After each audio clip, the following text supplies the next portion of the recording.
의 말씀은 빌립보서 1장 19절에서부터 26절까지입니다. 19절에서 26절 우리 합독하게 했습니다. 이것이 너희의 간구와 예수 그리스도의 성령의 도우심으로 나를 구원에 이르게 할 줄 아는 거로 나의 간절한 기대와 소망을 따라 아무 일에든지 부끄러워하지 아니하고 지금도 전과 같이 온전히 담대하여 살든지 죽든지 내 몸에서 그리스도가 존귀하게 되게 하려 하나니 이는 내게 사는 것이 그리스도니 죽는 것도 유익함이라. 그러나 만일 육신으로 사는 이것이 내일의 열매일진데 무엇을 택하여 할지 나는 알지 못하노라. 내가 그 둘 사이에 끼었으니 차라리 세상을 떠나서 그리스도와 함께 있는 것이 훨씬 더 좋은 일이라. 그렇게 하고 싶으나 내가 육신으로 있는 것이 너희를 위하여 더 유익하리라.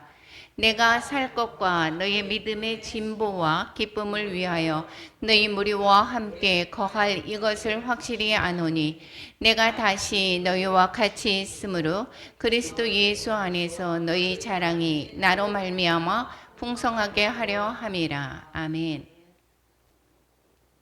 예, 오늘 빌립보서 1장입니다. 빌립보서 1장의 제목은 예수 존귀한 삶, 사도 바울의 그 믿음의 고백이죠. 예수가 존귀케 되는 삶을 살기를 원한다라고 하는 그 고백이 바로 우리의 고백이 되기를 축원합니다. 예, 그 빌립보서의 기록 목적은 빌립보서는 어디에서 썼다고 했죠? 감옥에서 썼다고 했습니다. 예, 에베소서, 골로새서, 빌레몬서 이것은 같은 방향이라 같은 두기고와 또 오네시모에 통해서 거기에서 보냈습니다. 그리고 그런데 이 에바브로디도 편에 그 빌립보 교회에서 후원금을 보냈습니다. 이 사도 바울의 사역에 필요한 그 선물을 보냈습니다. 그러면서 이제 그 감사하는 마음으로 이 편지를 쓰는 것이 바로 이 빌립보서입니다. 이 빌립보서의 기록 목적이 그래서 감옥에 갇혔다는 소식을 듣고 나서 걱정할 것입니다. 그것을 교인들에게 자신의 안부를 전하고 빌립보 교인들이 보내준 선물에 대한 감사 인사를 하기 위해서 썼다고 얘기했습니다. 근데 그 교회에 두 여인이 다툼이 있었던 모양입니다. 그래서 두 여인이 화해하기를 권면하는 내용도 들어있었고 거짓 교사들을 삼가라라고 하는 그 짧은 그런 서신에 이 내용을 담고 있는 것을 볼 수가 있습니다. 오늘 빌립보서 1장의 내용입니다. 빌립보서 1장은 30절까지 있는데 1절과 2절은 보통 서신에서 나타나는 인사가 있죠. 그리고 그 3절에서부터 11절까지는 빌립보 교인들에 대한 감사와 간구를 하는 것을 볼 수가 있습니다. 뿐만 아니라 12절에서 18절까지는 빌립보 교인들이 바울에 대한 염려에 관한 답변을 하고 있고 그리고 19절에서 26절 오늘 본문을 읽었던 그 내용은 바울의 삶과 복음에 대한 비전을 말씀해 주고 있습니다. 그래서 27절부터 30절까지는 빌립보 교회를 위한 권면, 복음에 합당한 삶을 살아라라고 하는 권면을 내용을 담고 있는 것을 볼 수가 있게 되겠습니다. 한 절 한 절 다시 한번 살펴보겠습니다. 인사를 하고 있죠. 인사는 거의 비슷합니다. 예수 그리스도 안에서 빌립보에 사는 모든 성도와 또한 감독들과 집사들에게 편지하노니 이렇게 이야기를 하고 시작합니다.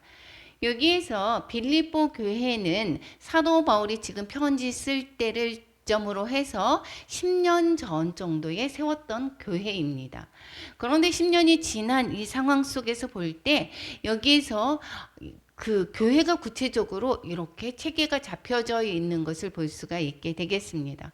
여기 감독들도 있고 집사들에게도 있고 성도들에게 편지를 내용을 담는 것으로 보았을 때에 이 빌립보 교회가 어느 정도 성장한 것을 우리는 살펴볼 수가 있게 되겠습니다. 이 바울이라고 얘기하는 것은 헬라어로는 작은 자다라는 이야기고 이방인에게 복음을 전함으로 말미암아 이 바울이라는 이름을 쓰게 되죠. 회심하기 전에 사울로 이름이 불렸었죠. 여기는 물었다라는 의미입니다. 거기에서 보았을 때 바울과 디모데는 이게 편지에서 계속해서 우리가 쓰여져 있는 것을 보는데 이 공동 저자가 아니라 디모데는 3인칭으로 언급하고 있습니다. 그래서 이 저자는 사도 바울이 쓰여졌다라는 것을 우리는 알 수가 있는 것입니다. 바울이 빌립보에게 빌립보 교회에 사는 이제 성도들 또한 그 모든 그 감독들 집사들에게 편지하는데 하나님 우리 아버지와 주 예수 그리스도로부터 은혜와 평강이 너희에게 있을지어다라고 이야기를 하고 있습니다. 그리스도 예수 안에서 이것은 이 본서신에서는 8번 정도를 하고 있습니다. 뿐만 아니라 바울 서신에서는 13권의 바울 서신에서는 34번에 걸친 그러한 예수 그리스도 안에서 이야기를 하고 있습니다. 여기에서 우리 모든 그 믿는 자들은 예수께서 내 안에 사시는 거죠. 그러니까 예수 안에서 사는 것입니다. 내재하는 생활이고 성도의 생활의 열매는 그럼 결국은 이 예수 그리스도를 닮아가는 것이다라는 것입니다. 그래서 계속해서 예수 그리스도 안에서 우리는 생활하는 것이다라는 것입니다. 우리가 은혜와 평강이다라고 있을지어다라고 이야기하는데 은혜는 값없이 베푸는 은혜 선물이죠. 그런데 이 평강은 세상 쪽에서 봤을 때 나는 돈이 많아서 걱정과 근심이 없어 이렇게 해서 평안해. 우리 아들이 그냥 저절로 잘하고 걱정 근심을 안 끼치네. 그래서 평안해. 이것이 아니라 이것은 하나님과의 화목에서 오는 평안입니다. 그리고 구속을 예수 그리스도를 믿는 마음에서 오는 내적인 확신과 초자연적인 평안을 의미를 하고 있습니다. 세상에서 주는 그 평강 이 얘기가 아니다라는 것입니다. 그래서 진정한 평안과 어떤 은혜와 평강은 하나님 안에서 주는 것, 하나님으로부터 오는 것을 기억하시기 바랍니다. 3절에서부터 11절까지는 감사와 간구를 하고 있습니다. 누가에게 감사를 하게 되는 거죠? 빌립보 교인들에게 감사를 하는 것입니다. 내가 너희를 생각할 때마다 나의 하나님께 감사하며 저희가 그런 사람이 되었으면 좋겠습니다. 나를 생각할 때마다 감사한다라고 이야기하는 사람이면 얼마나 내가 생활을 잘한 것일까요? 우리가 너희를 빌립보 교인들을 생각할 때마다 하나님께 정말 감사하고 있는 것을 우리는 사도 바울의 그 마음을 볼 때 빌립보 교인들이 정말 바울에게 또 하나님의 그 믿음 생활이 좋았다라는 것을 우리는 주어 볼 수가 있게 되겠습니다. 여기에서 그래서 기도할 때마다 간구할 때마다 너희 무리를 위해서 기쁨으로 항상 간구한다 얘기를 하고 있습니다. 이 기쁨이다라고 빌립보서는 기쁨의 서신이다라고 이야기를 하고 있습니다. 4장밖에 안 되는 그 짧은 서신에 기쁨이라는 그 단어가 15번이나 기록되고 있습니다.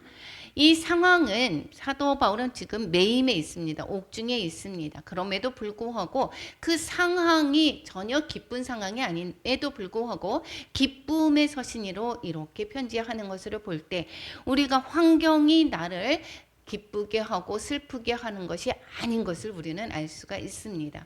그래서 이 마음이 어떠한 그 대궐 같은 그러한 집에 산다고 해도 내 마음이 평안하지 않고 내 마음이 힘들 때는 그건 기쁨이 있을 수가 없는 것입니다. 우리가 기쁨은 궁극적으로 내 마음 안에 있는 것이고 예수 그리스도 안에서 그러한 믿음의 생활을 할 때 더불어서 주어지는 것입니다.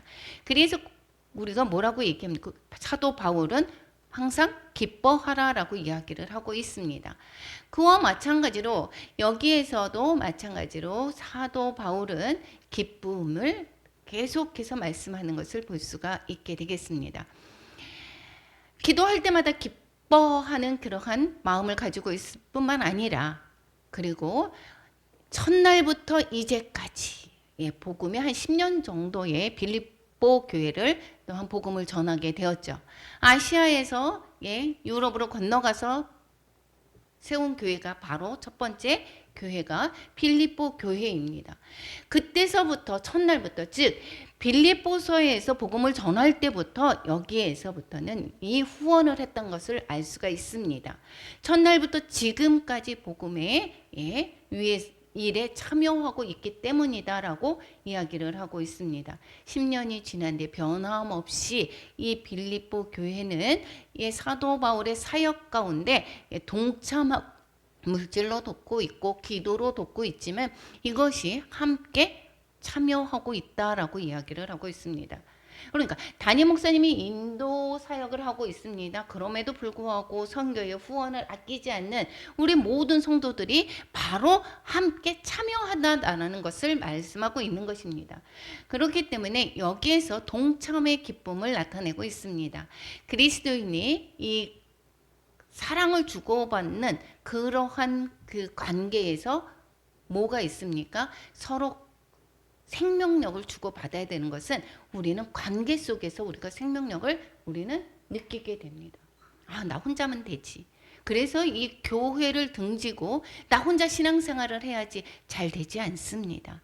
그래서 그리스도인과의 서로 간의 교제가 정말 되게 중요하고 그리고 그리스도인과 그리스도 즉 성령님과의 교제가 정말 중요합니다. 그리고는 내가 있는 것을 하나님 나누어 쓰는 것, 나누어 가지는 것, 하나님의 복음 위해서 내가 헌신하는 것, 이 모든 관계가 통해서 우리는 생명력을 얻게 됩니다. 즉 내 안에 또한 믿음으로 주어지는 그러한 기쁨을 누리게 된다라는 것입니다.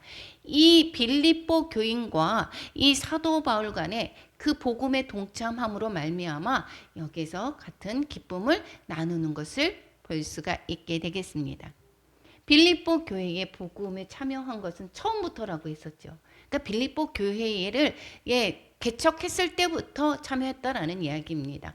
뿐만 아니라 데살로니카를 빌립보 교회를 떠났습니다. 데살로니카를 갔습니다. 그럼에도 불구하고 여기에서 이야기를 하기를 빌립보서 4장 16절에 데살로니카에 있을 때도 2번이나 쓸 것을 보냈다라고 얘기했습니다. 데살로니카에서는 몇 주 있었죠? 한 달이 채 되지 않는 3주간에 있었다라고 얘기했습니다.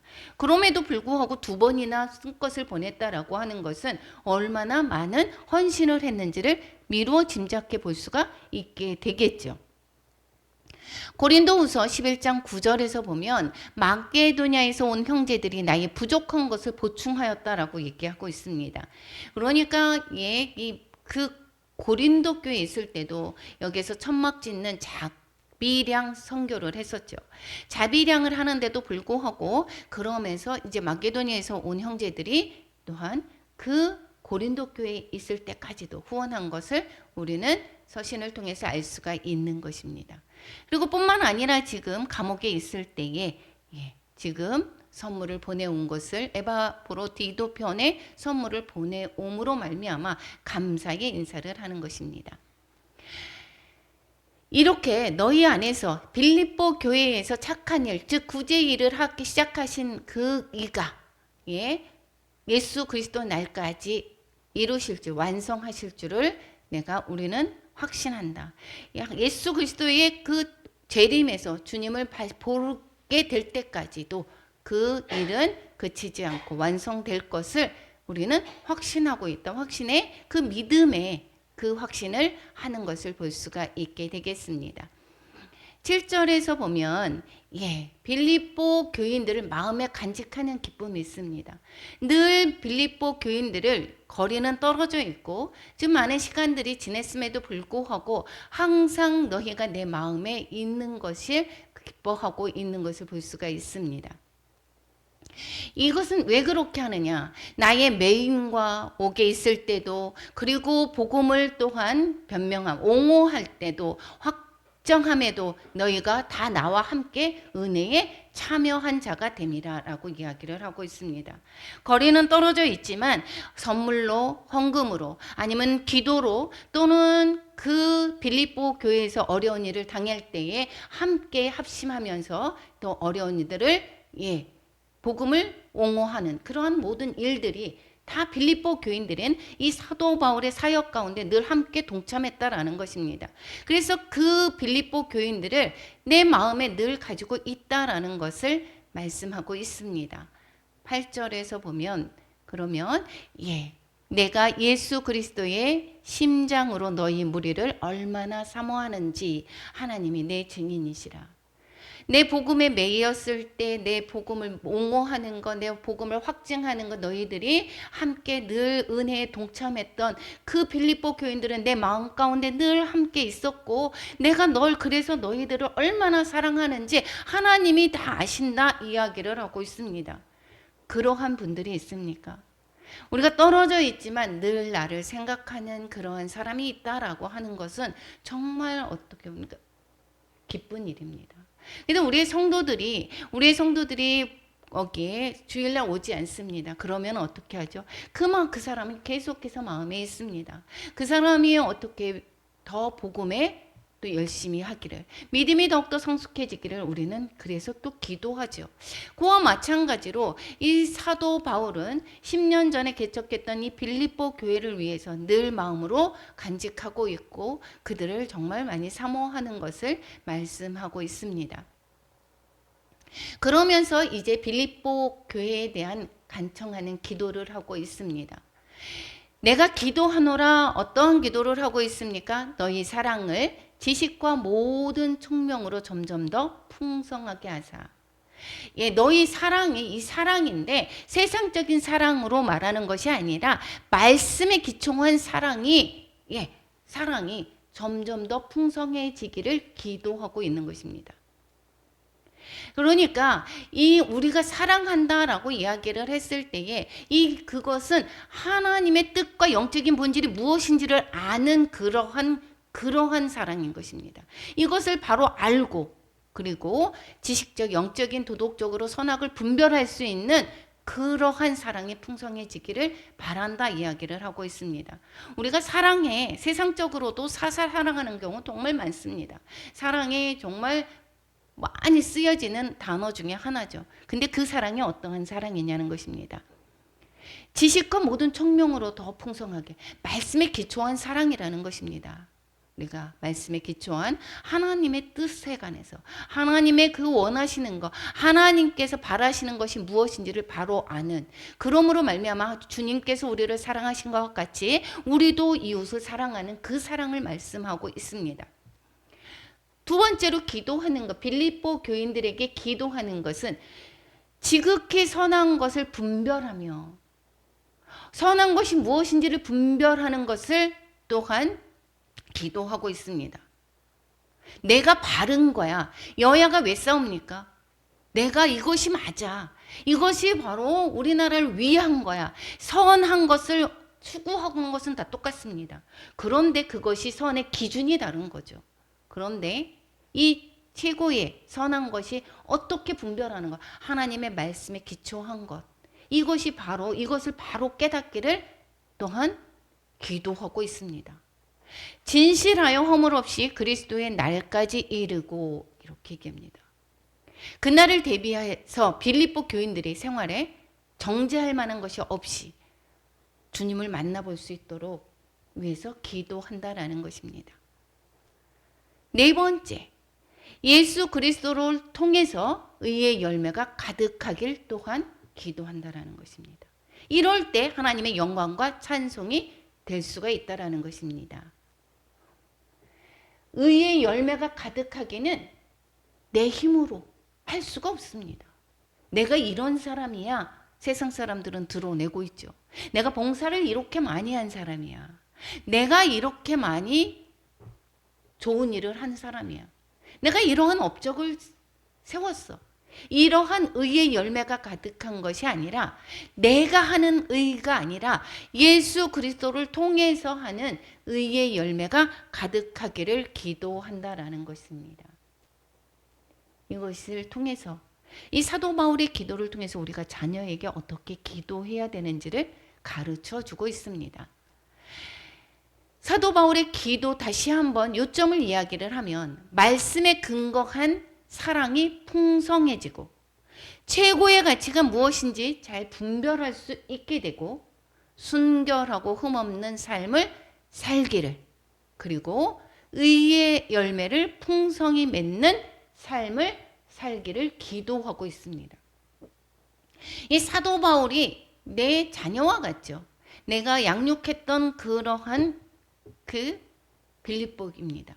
내가 복음을 낳게 했습니다. 그리고 그 복음이 자라고 있습니다. 그 교회를 위해서 이 사도 바울 부모와 같은 마음으로 이 빌립보 교회를 위해서 기도하고 있습니다. 우리는 자녀들에게 성공하기를 기도하고 어디 가서 어떻게 하기를 기도하는 것이 아니라 이 말씀대로 말씀에 근거한 사랑이 풍성하고 최고의 가치가 무엇인지 분별을 잘하고 그리고 순결하고 흠이 없는 삶을 살아서 의의 열매를 풍성히 맺기를 기도해야 되는 것입니다.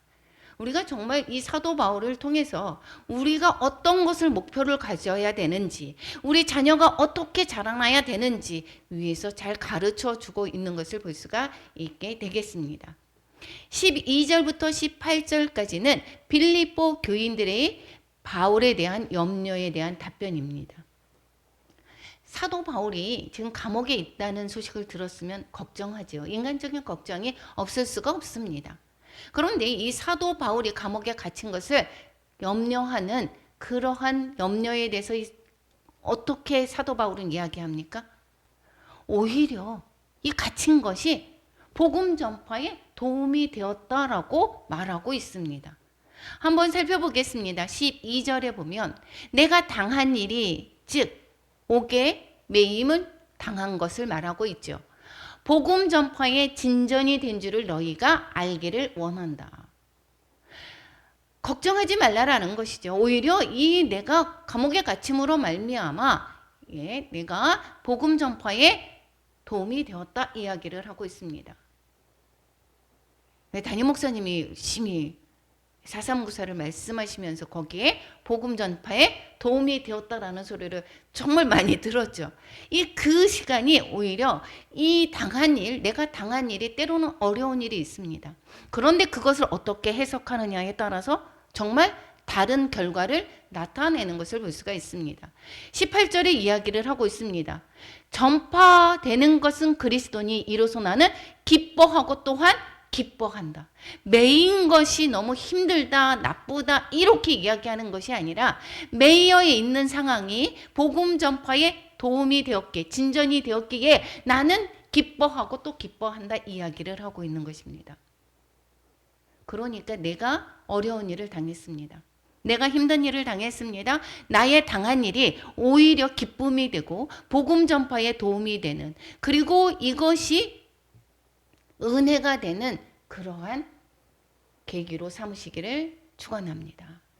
우리 모든 상황이 삶 가운데서 어떻게 이 상황을 해석하느냐에 따라서 달라지는 것을 우리는 볼 수가 있게 되겠습니다.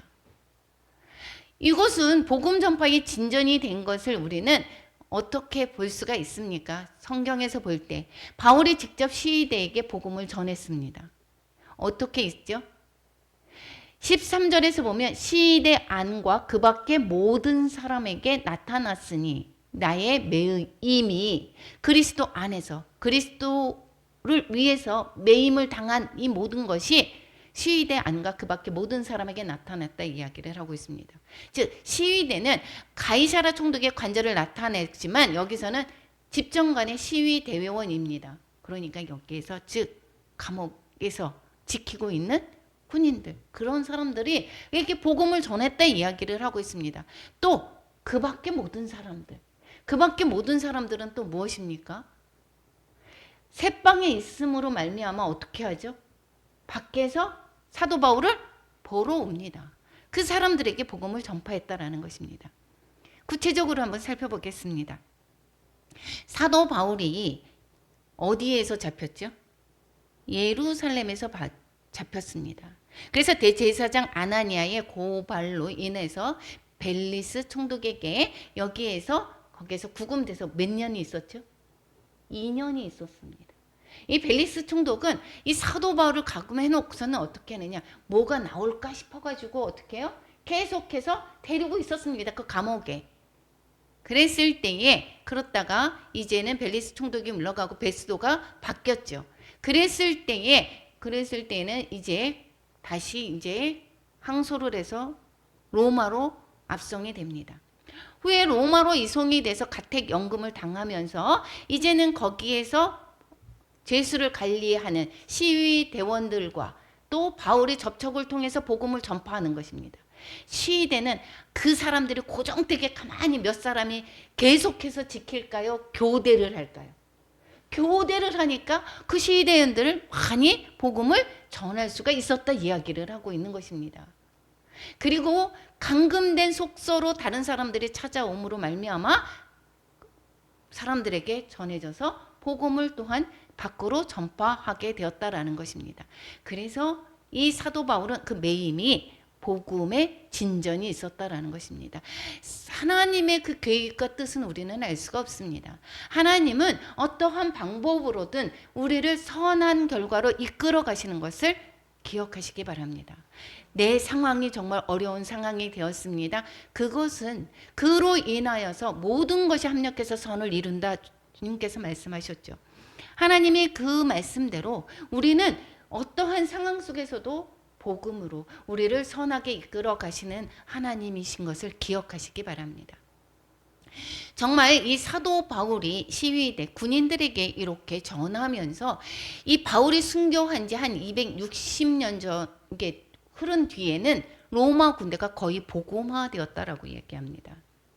그래서 이 콘스탄틴이라는 전문 장교가 이제 그 막시밀리안과의 그 대결에서 거기에서 승리하게 되는데 그 승리의 원인이 어떻게 됐느냐? 여기에서 군인들이 크리스찬인 것을 거의 다 알고 내가 자신을 도와주면 그 기독교를 내가 인정하겠다고 약속을 하게 됩니다. 그래서 많은 군인들이 콘스탄틴을 돕게 되고 그러므로 말미암아 이 크리스천 군인들의 도움으로 황제에 오르게 됩니다. 그리고 그 후에 기독교를 공인하게 되는 것이 그래서 AD 313년에 공인이 되는 것입니다. 그만큼 이 사도 바울이 뿌렸던 씨들이 이렇게 몇 년 후에 보면 여기에서 이렇게 복음이 확장이 된 것을 우리는 알 수가 있게 되겠습니다. 왜 매었다라고 했습니다. 그 자기의 매임으로 말미암아 이 제약을 받음으로 말미암아 또 제약이 되었는데도 불구하고 다른 신자들이 담대하게 사도 바울 대신에 다른 사람들이 복음을 전하게 되었다 이야기를 또 하고 있습니다. 복음의 진전이 되는 것은 시위대와 또 여기 다른 사람들이 거기에 새방에 오는 사람들을 복음을 전했을 뿐만 아니라 자기가 메어져 있으니까 다른 사람들이 복음을 전했다라는 것입니다. 그 다른 사람들의 다수가 나의 매임으로 말미암아 하나님의 말씀을 담대히 전하게 되었다 24절에 말씀하고 있습니다. 그런데 두 종류의 전도자가 있었습니다. 하나는 선한 뜻으로 전파하는 사람이 있는가 하면 하나는 시기심과 경쟁심으로 그리스도를 전파하는 사람이 있었습니다. 복음의 내용이 잘못되었다라는 것이 아니라 이 사도 바울을 시기함으로 말미암아 전하는 무리가 있었고 선한 뜻으로 전파하는 사람이 있었다라는 것입니다.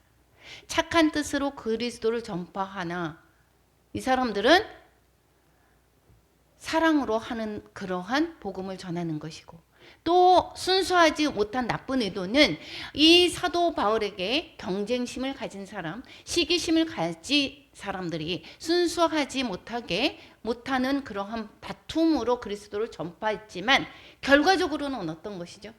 시기심으로 했든 아니면 사랑으로 했든 복음이 전파되는 결론이 났다라는 것입니다. 그래서 18절에 뭐라고 얘기하느냐?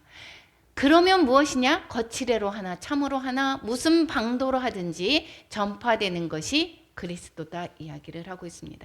그러므로 말미암아 나는 기뻐하고 또한 기뻐한다 이야기를 하고 있습니다. 그리스도의 승리를 기뻐하는 것입니다.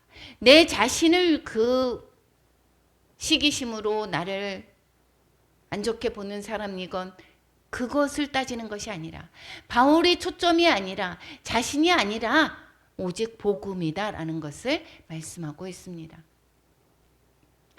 19절에서 26절에 보면 여기에서 바울의 삶과 복음에 대한 비전을 그리고 말씀을 하고 있습니다.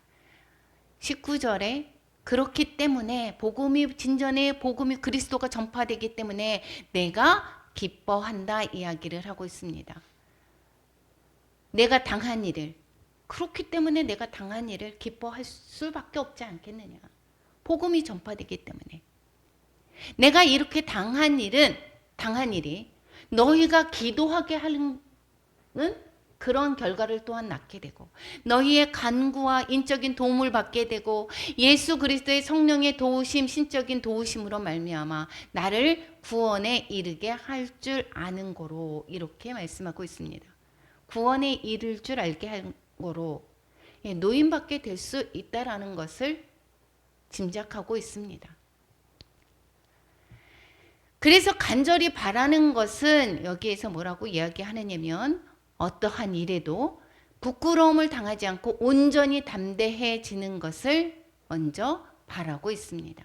나의 간절한 기대와 소망을 따라 아무 일에든지 부끄러워하지 아니하고, 그것은 무엇입니까? 재판의 결과가 어떠하든지 상관없이 지금도 전과 같이 온전히 담대하여, 이렇게 얘기합니다.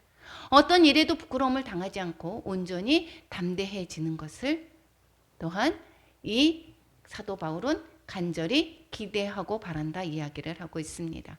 뿐만 아니라 두 번째는 살든지 죽든지 내 몸에서 그리스도께서 높임을 받으시는 것, 이것을 간절히 바란다 이야기를 하고 있습니다.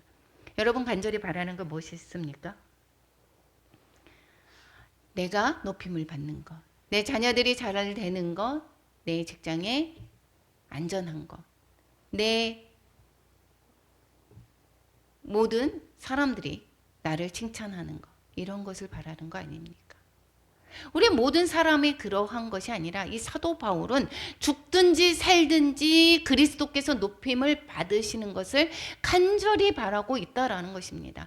우리의 삶도 이래야 될 줄로 믿습니다.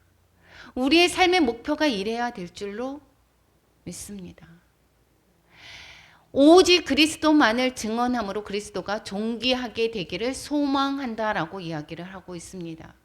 살든지 죽든지 내 몸에서 그리스도가 존귀하게 되게 하려 하나니.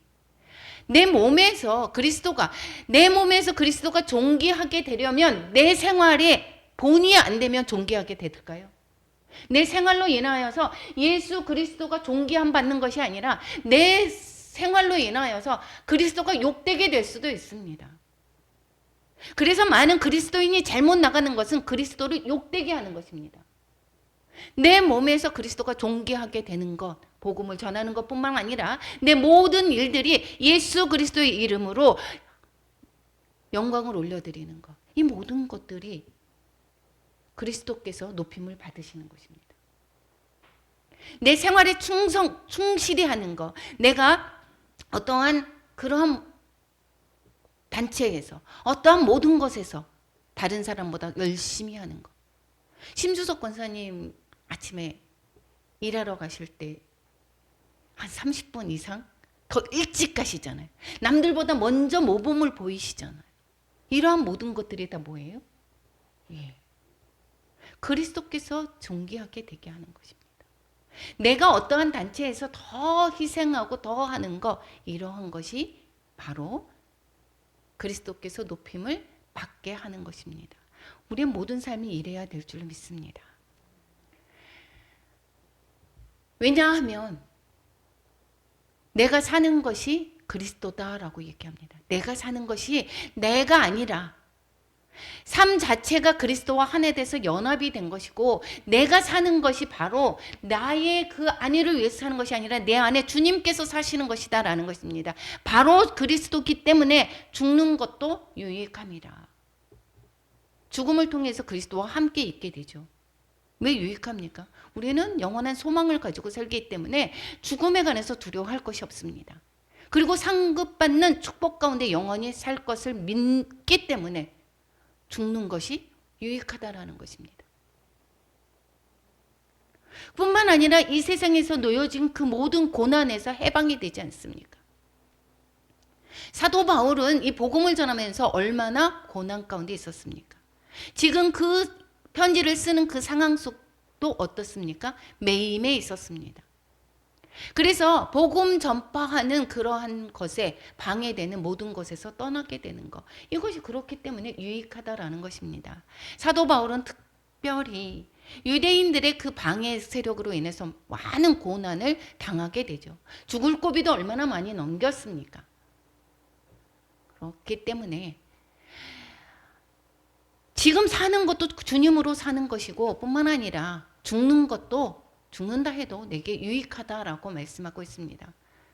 22절에는 만일 육신으로 사는 이것이 내 일의 열매, 그런데 죽지 않고 내가 지금 육신으로 살아서 복음을 전파하는 것이 열매가 되죠. 사도 바울이 죽는다면 복음을 더 전파할 수가 없기 때문에 살아있는 내 일의 열매가 되는 것은 내가 육신으로 있는 이것인데, 죽는 것도 어떻게 해요? 내겐 유익하고 유익하다라고 얘기합니다.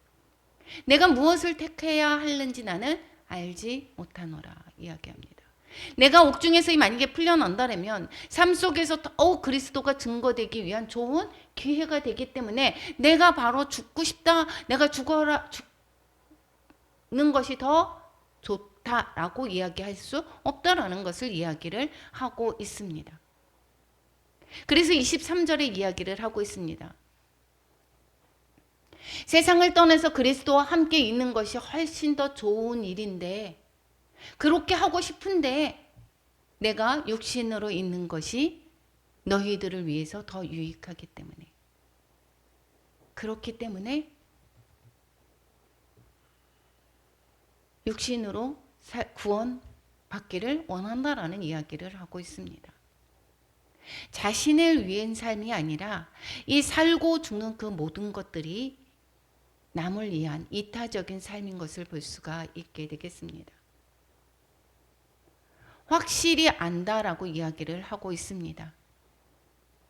사도 바울이 감옥에서 죽게 되지 않고 살 것과, 그래서 너희 무리와 함께 거할 것을 확실히 안다 이야기를 합니다.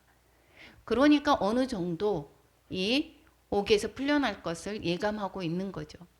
그리고 여기에서 실제적으로 풀려나서 그리고 이 마게도냐 땅으로 가서 빌립보 교회를 거쳐서 갔을 것입니다. 그들을 만났습니다. 26절에서 보면 여기에서 너희와 같이 있음으로 그리스도 예수 안에서 너희 자랑이 기쁨이죠. 나로 말미암아 풍성하게 구원의 풍성함을 볼 수 있을 것이기 때문에 풍성하게 있는 것을 내가 확실히 안다 이야기를 하고 있습니다. 내가 구원을 받아서 너희들에게 함께 있을 것이며, 그러므로 말미암아 어떻게 된다고요? 너희들에게 복음이 더 풍성하게 물 볼 수 있을 것이다 이야기를 하고 있습니다. 예수 그리스도의 복음을 전하는 것에 삶이 모든 것에 초점이 되어져 있는 것을 볼 수가 있습니다. 모든 삶이 지금 감옥에서 풀려나는 것이 풀려나든 안 풀려나든 죽든 살든 거기에 초월한 삶인 것을 볼 수가 있습니다. 그러나 기회가 되면 주님의 복음을 더 전하기를 간절히 소망하는 우리 사도 바울의 마음을 볼 수가 있습니다. 27절부터 30절까지는 빌립보 교회를 위한 권면을 하고 있습니다. 사도 바울의 그러한 이제 그 소망, 비전을 이야기를 하면서 이제는 빌립보 교인들에게 권면합니다. 너희들 예수님을 믿었잖아. 이제는 복음에 합당한 삶을 살아라. 이렇게 이야기를 하고 있습니다. 이것이 바로 우리에게 말씀해 주는 것으로 들으시기 바랍니다. 그리스도의 복음을 우리는 받아들였습니다. 시민답게 살아라. 합당하게 생활하라. 시민답게 생활하라. 하늘의 백성인 그러한 시민으로서의 삶을 살아라. 내가 너희들에게 있거나 없거나 너희들이 한 마음으로 한 뜻으로 복음의 신앙을 위해서 협력하라라고 이야기를 하고 있습니다. 성도로서 그리스도의 부르심에 일치하고 그 특권과 책임에 합당하게 살아야 되는 것을 권면하고 있습니다. 우리의 삶이 나는 세상 사람들과 똑같다라고 하면 이것은 잘못된 길입니다. 세상에 사는 사람들의 그 기준이 바로 내 기준이 된다라고 하면 이것은 바로 잘못된 것입니다. 28절에 대적자들로 인해서 두려워하지 말라 이야기를 합니다. 대적자들이 있습니다. 복음을 방해하는 사람들이 지금도 있고 그때 당시는 더더욱이 있었죠. 유대교로 말미암아 잘못된 것도 있고 영지주의도 있었고 이 복음을 혼란케 하는 그러한 자들이 있었습니다. 그래서 뿐만 아니라 이 복음에 관해서 반대하는 세력들이 너무도 많이 있었죠. 여기는 리틀 로마였습니다. 이 빌립보 교회는 거기에서 복음을 방해하는 그 세력들, 모든 것이 무슨 일이든지 대적하는 자들 때문에 두려워하지 말라 이 얘기를 하고 있습니다.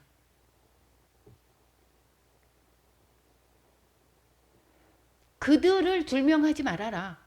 그들에게는 멸망이고 너희에게는 구원의 증거가 바로 복음이기 때문에 너희들은 대적하는 자들로 인하여서 두려워하지 말아라.